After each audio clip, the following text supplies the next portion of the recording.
আসসালামু আলাইকুম everyone, welcome to back to my channel.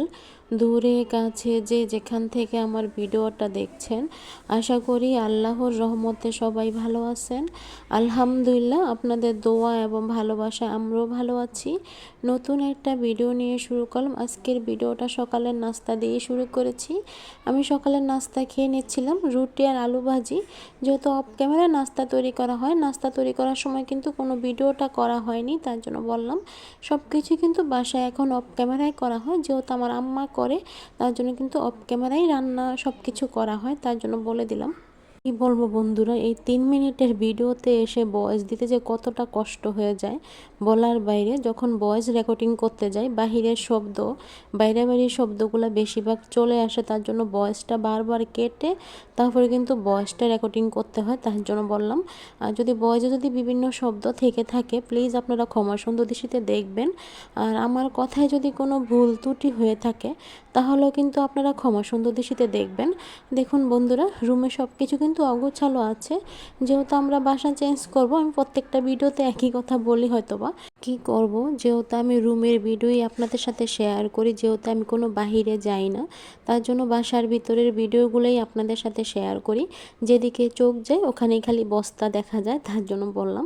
Camera তো সেম জিনিসটাই হচ্ছে, বস্তাই উঠছে। কি করব, সব কিছু অগোছালো। তার যতমতো বাসাটা চেঞ্জ না করব, ততমতো এরকম অগোছালোই থাকবে। দেখুন বন্ধুরা, আমি এখন ডাইনিং টেবিলের কাছে চলে আসছি।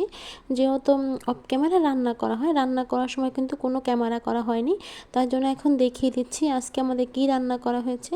আজকে আমাদের করলা ভাজি করা হয়েছে, সাথে পাবদা মাছ টমেটো দিয়ে আলু দিয়ে রান্না করেছে, আর সাথে কিন্তু ডাল রান্না করা হয়েছে।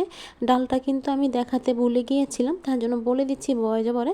আর এই রুমে দেখুন, এই রুমেও কিন্তু সব কিছু অগোছালো আছে।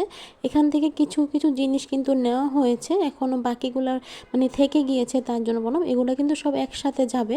যেদিন আমরা সব মাল সামানা নিয়ে যাব, ওদিনই কিন্তু নতুন বাসায় এগুলো সব কিছু যাবে। সব কিছু গুছিয়ে রাখা আছে যাতে কোনো সমস্যা না হয়, তার জন্য। কি বলবো বন্ধুরা, একটা বাসা চেঞ্জ করতে যে কতটা ঝামেলা বলার বাইরে।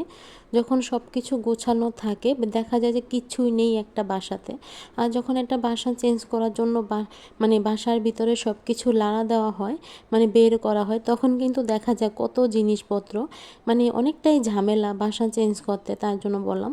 আর যেহেতু আমি এখন অসুস্থ, সব কিছু আপনাদের ভাইয়াকে একাই করতে হয়, তার জন্য আপনাদের ভাইয়ার উপরে একটু চাপটা বেশি পড়ে যায়।